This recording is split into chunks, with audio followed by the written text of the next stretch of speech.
आने से उसकी आई बहार, जाने से उसकी जाई बहार, बड़ी मस्तानी है मेरी मह। का रे बुचिया? हाँ माई बोल। काहे मन उदास होला? ए माई बात बताई, का बताई, हमार दोस्त के ना शादी बा, ठीक बा। अच्छा मने अच्छा वो उनकर प्रिय के शादी होता? हाँ माई। आई हो दादा ससुरा चल जाएम त कैसे बुचिया तोर मन लगी रे? तो वही चलते तो माई खा पी लेते रही, अपने अंगना में जाके बैठ जाते रही। अब केकरा अंगना में जाके चल जाए रे बुचिया, चिंता मत कर जानलू। तारो बातचीत क के बियाह शादी के दिन धरवा देता नहीं। ए माई चल जाए दोनों जनी आगे पीछे। ए माई एक बात बोली, पापा जब से गए बाहर तब से फोन भी नहीं करता ना, और तोरो मन नहीं की लगता है पापा के बिना। ज्यादा ए देखा तनी सबके साउथ में भुला गलो की हम। ए माई ऐसे ना पापा नहीं खे बारन, पापा बहुत अच्छा बारन ना। हाँ तार पापा बहुत अच्छा है रही हम दूध के धोवल हम तार पापा। तब का बहुत अच्छा बारन, बहुत भगवान करे कि सबके पापा ऐसे मिले। पापा नोट न देवेला नहीं ले पापा के पछदारी लड़ता रू। पापा नोट देवन हर सब हर चीज पूरा करन हमरा के, ठीक बा ना? ठीक बतनी जो तो भेज दो कनिया के। कन्या को भेजी? हाँ भाभी के अपना भेजू। भाभी के भेजी हम तो सोचली ना तो ले दाब गोड़ दबा भी मार ना भाई, हम हाथ ऐसे भी देखे तो पतला पतला बा, कुछ नहीं कर हम हाथ में चोट लगे जल्दी बुझ जाता। काहे मारे पीटे के बता के तोरे हाथ में चोट लागता। जल्दी भेज।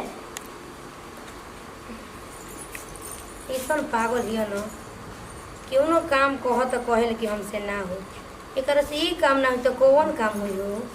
हाँ लड़की ये कुल ना काम करेली सब। मम्मी देखी ना कुल काम खत्म खत्म हो गई, सेराई लेखा नाम कुल बे बरा। तो जा तेल मालिश करवा के बड़ा रह। दवा दे तब छुट्टी नहीं करी, ऊपर करी लो दाबा। अभी तो मेरे खातिर कहानी है पूजा से कि तनी जा भेजा में बड़ा गोड़ा दुखा तो तनी दबा। ओ अगर हम कहनी ना कि ना दबावल जाला पता ना टटात रहा गोड़ा खूबे पथत है तब ना कहने कि तनी ओठा जोर जोर से तो रोज रोज सीख रहे ना बता का। लो काम करे चलली तले इनकर फोने आ गई बतियाओ। हेलो हेलो, गोड़ लागतन बाबूजी, खुश रहो।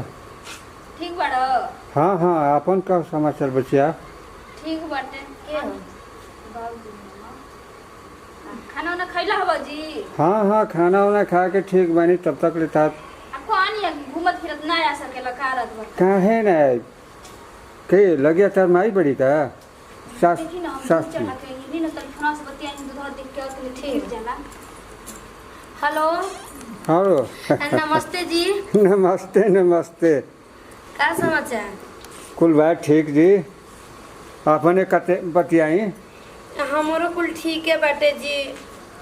कहनी है ना हाँ हाँ हाँ कि बाढ़ आ रही तो बढ़िया से बड़ा खूब मछली मिलत तरी सा, आके 2-4 दिन रह के खा जाती। अच्छा अच्छा, उनिया बाढ़ आई रहा ना? हाँ जी बाढ़ तो हुआ रहा। मछली तो जान जाम कि है का कहला नौरियन में कुल चलत तरी सा। अच्छा कठिनवा कठिनवा ना? हाँ अच्छा अच्छा, तब हम आइबे करम। और जान जाम कि का के सब्जी खाई जी रोज दोनों बेरा मछली मन उजाल तो एल सोच। अभी तो हम सोचत रहमी तले हमर मन के बातें रहा छीन लेनी। अभी तो हम सोचत रही कि समझी जी के फोन कर दी तनी आके 2-4 दिन मछली खा जेती। ना ना, बहुत सुंदर काम। अरुआ के देखोलो हमरा बहुत दिन हो गई, हमरो रात दिन जाए दी बतियनी तब ना कहतनी कि ढेर दिन हो अरे गइल ना, ना ना। याद करे नी। देखो जानत नहीं थी नो, हमारा ऐसा होला सुततो और एक झलक याद पर जला, बैठतो एक झलक याद पर जला। तो रौरा में पर्सनल नंबर तो ले लही बारी, फोन ना करे के चाही का कहियो कबो कबो रिचार्जवे नहीं करत लइकबा कुल बतिया लेलसन। ए महाराज हमार मरद होता ना पैसा रुपया कमाता रहन विदेश में रह के, कहेला हम रिचार्ज करवा देती, हमें लोग पैसा के कमी बा। ए मालने के छोटे छोटे बात का कहल जाला, ई कुल कोहे वाला बात ना नु हो। अच्छा रौरा हमारा से ना कहम, हम रौरा से ना कहम, ई तो बात अपन आदमी हो गइल तो फिर में का लजेला। ना ना लजाए के कोनो बात नहीं के। हमहू सोचत रहे कि अब का करी, रुआ से भेंट करिए ली, इंटर तक ले लड़कियों याद कर लेलस तो हमहू आवते बानी, बस आइए रहल बानी। ठीक बा आई जल्दी। सोचे तनी कि रौरा खातिर हलवा बनवा दी का बेसन का। अरे कोनो बात ना, कुछ हम खा ले। मान ली कि राउर तो हम एकदम पर्सनल हिट हो गई बानी। अच्छा छोड़ी जाए दी। हाँ तीखे चीज कुछ बनवा, पास्ता बनवा दे तनी नाश्ता खातिर, ठीक बा? अच्छा ठीक बा। जे कुछ भी रही राउर जवन कुछ रही हम एकदम हमार हाजिर बा, स्वीकार बा। तो मछली बनबे करी, खाइम ना खूबे। चली ठीक बाटे जी, आई जल्दी ना। हाँ जल्दी आ रहल बानी।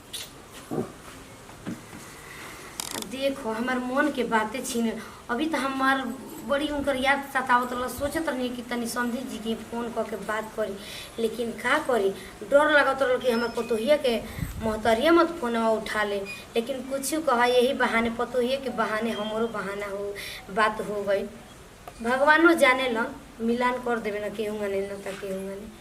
जाई ओकरा से कह दी कि ओकर बाबूजी आवत रहन आ लिया के दे दी पास्ता बनावे खातिर, तब नहीं तो नाश्ता करी हम। मोबाइल 50 गो हो गई बाटे, ये ना बा पैसा। देखी माई का बाबूजी से भेजवावत दिए, कहमी कि 2 महीन साड़ी दे दिए घर में पहिरे खातिर, बड़ी गर्मी लागत है। इनकरा से तो कुछ कहला पर फट से गोर ना जाली, फिर रोज रोज मांगते बिया हमसे। फोन करी। हेलो बोल रहा तनी माई। खुश रहो। ठीक हूँ। अब बाबूजी चल दिल बना।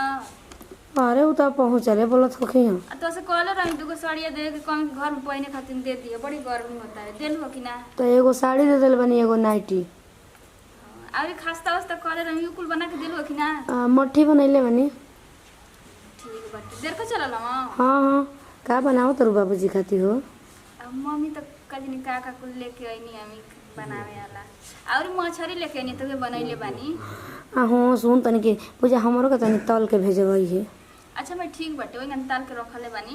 बाबूजी जइहा ना त हम भेजवा देम। तनी खाए पिए पर ध्यान दो। देखनी वो दिन वीडियो कॉलिंग में तो दोबारा आ रहलू ढेरे। का करी मम्मी, इतना खटांग पड़ जाला ना, सुबह से लेके अब का अब तोर बुढ़िया का करे रे विदेश के कमैया कुल बुढ़ावा का? अब उ जानो सब हम का। अभी तो हम साड़ी खरीद के कमी तो कह तड़ी कि रोज कुछ ना कुछ घटले रहत। तब बेटी खाती के अबे ले तू कह देले बड़ी का तना ध्यान बेटी के। चलो ठीक बा तब। ठीक बा पूजा, तनी हम जा तनी 2 गो हरियर ले आई। ठीक बा। हाँ भैंसिया बोलतिया। बोल रहा तनी माई। खुश रह। अक्का हो तू नहीं ये जो बैठल बाड़ू, तो बनाओ ना के नहीं जी मम्मी, बैठी जा। बैठे के टाइम नहीं के, आ उ जाके पूजवा के लेके आ उ बढ़िया बना ले तनी, ओकरा से बनवा द जाता। ठीक बाटे। हाँ जा। तब कम से कम तार बाप आओ तन तारा तो सोचे के चाहिए ना। जाए तनी खाली और फोन करके पता कली कि कहाँ बाड़न अभी। फोन करी हो कहीं कहाँ बाड़न अभी रे होइलन ना। सेराइयो जे तो मजा आई सेरा जी तो। हेलो हेलो का जी, रौरा के तो ताकत हमर कपार में दर्द उठी गइल बाटे। हे महाराज बस हम आइए गइल बानी। आ घड़िए 20 मिनट से अधिका हो गइल हो कि तब का करब? नहीं अधिका नहीं भइल, अब एकदम रउआ द्वार के नजदीके आ गइल बनी। अच्छा हाँ, आ कथई पहिल बनी का ऊपर के कुर्ता बा? हाँ बगीचे में बनी बस। हाँ ठीक बा, देख लिया नहीं रखी। हाँ 5 मिनट बस आइए रहल बनी। जब बाप रे सच में दर्द हो गइल हमरी कपार में। यही समझ कि केहू के टेंशन ना लेबे नहीं, बाकी का करी। इतना इनकर ले हमार प्यारे बाटे कि टेंशन तो लेबे के पड़बे करी ना। छोड़ा जाएगा यहाँ नहीं जाना, कहाँ जाना। इसे तो हम दुआरे पर बैठल बानी कि पहले यहाँ हमारे लगा बा चल नहीं खेजा। आ कोई सन हो गई बड़ा नहीं इतना प्यार करेंगे कि लोग हमें याद करेंगे। हम तुझे इतना प्यार करेंगे कि लोग हमें याद करेंगे। साथ जिएंगे साथ मरेंगे, साथ जिएंगे साथ मरेंगे कि लोग हमें याद करेंगे। हम तुझे इतना प्यार करेंगे कि लोग हमें याद करेंगे।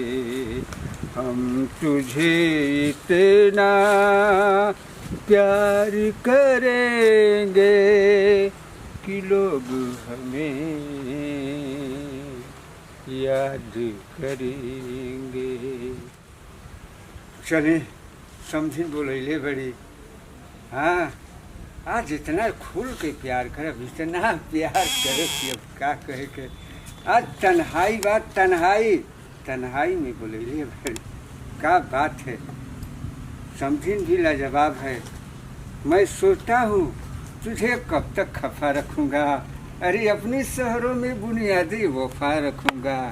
अरे जब भी मर्जी हुआ जाना हो मेरी जान, आपके लिए दरवाज़ा खुला रखूँगा। ये दिल की पहचान लो, मैं कौन हूँ ये तू जान लो। कितना तगड़ा घाम भइल बरे दादा। हाँ तो जे के घाम लग जी उनकर जिंदगी बना दी। इतना प्यार करेंगे कि लोग हमें। दारू पी के आओ तनी का जी। ना जी। नमस्ते। नमस्ते नमस्ते। बैठिए। वही महाराज। और अच्छा ठीक बा, पानी वानी पी ली ओकरी बाद समाचार। अरे समाचार पानी तो रुआ के देखो तनी नु तो हम पानी पी ले जान जाए के। हाँ पूरा बुझा तक एकदम गाँव में पागल भइल बानी। मार ढोत ढीमिलाते आवत। का करी जी, जब रुआ के खबर मिलल है कि ना तो हम मिजाज ऐसा कैलन कि ना रुआ से एकदम जैसे गम में पागल हो जाला, जैसे प्यार में पागल हो जाला, वही तरह हमारा हाल का।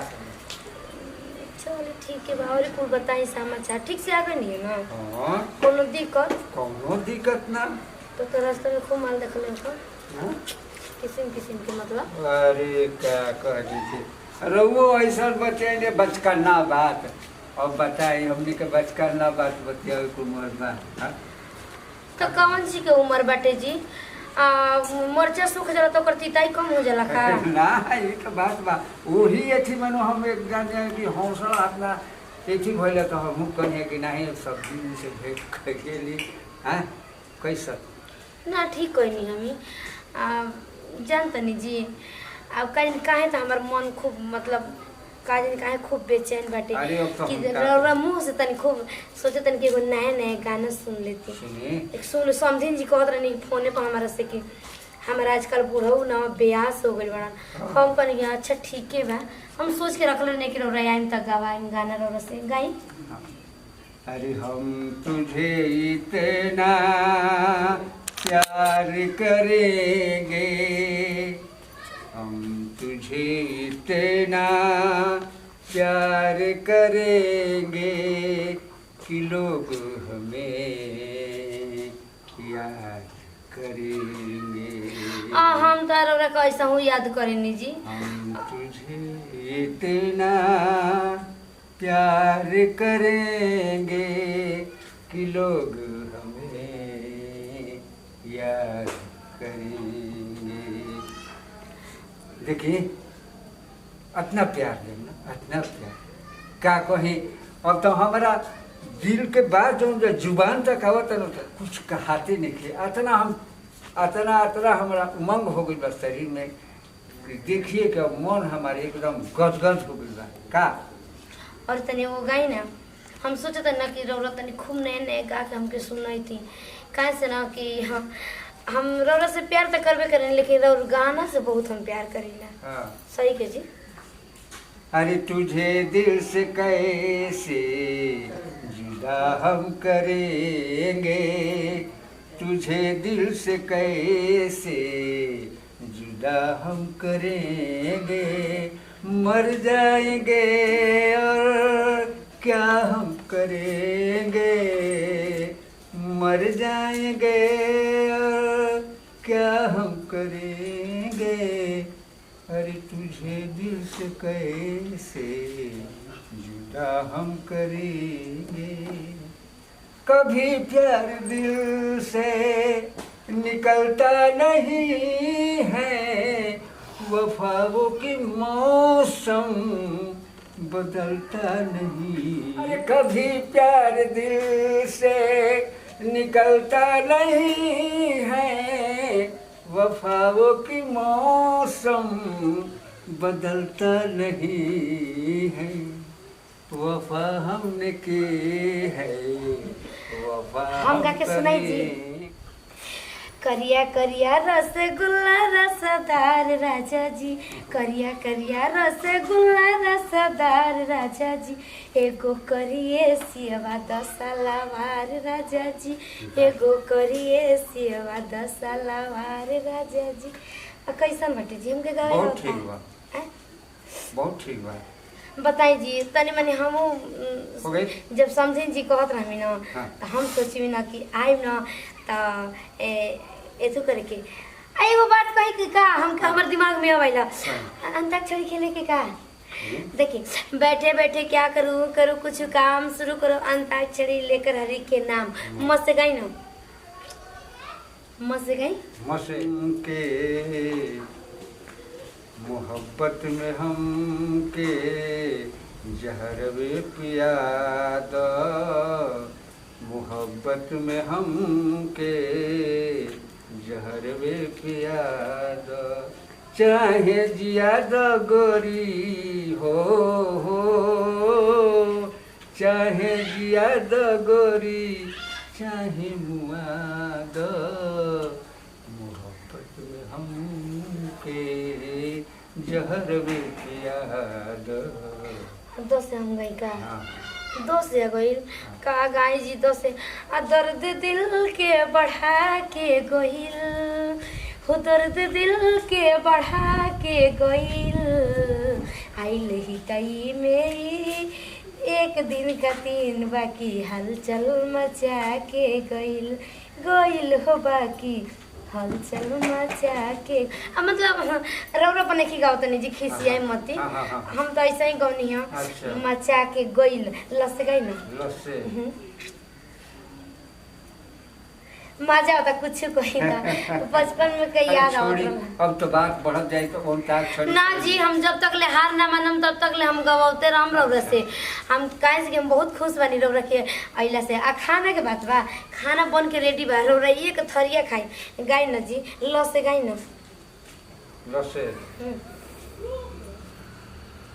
हरमा लस्से तो हमारे बुझाती नहीं था।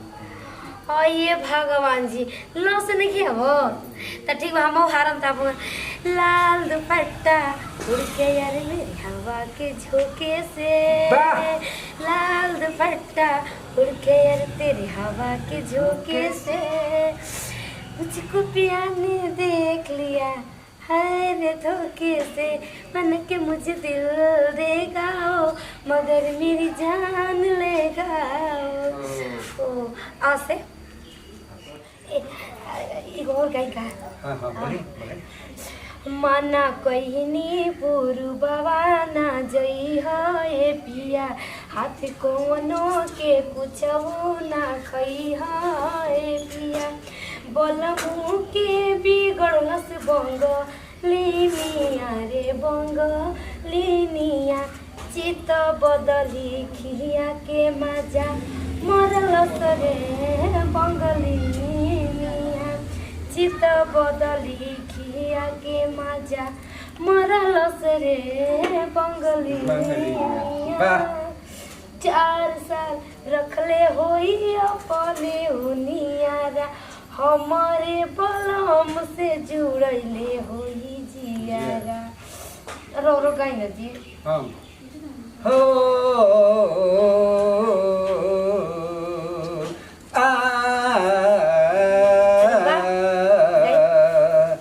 आने से उसकी आए बाहर, जाने से उसकी जाई बाहर, बड़ी मस्तानी है मेरी महबूबा कि मेरी जिंदगानी है मेरी महबूबा।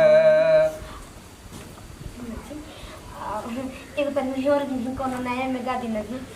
हम जानतनी जी हम सुतलो में जगलो में खाली रौरे जानतनी। देखी अंगूरी पर गिन गिन गिन के इंतजार करीले हम का बताई कितना तुमसे प्यार करीले हम का बताई कितना तुमसे प्यार कर।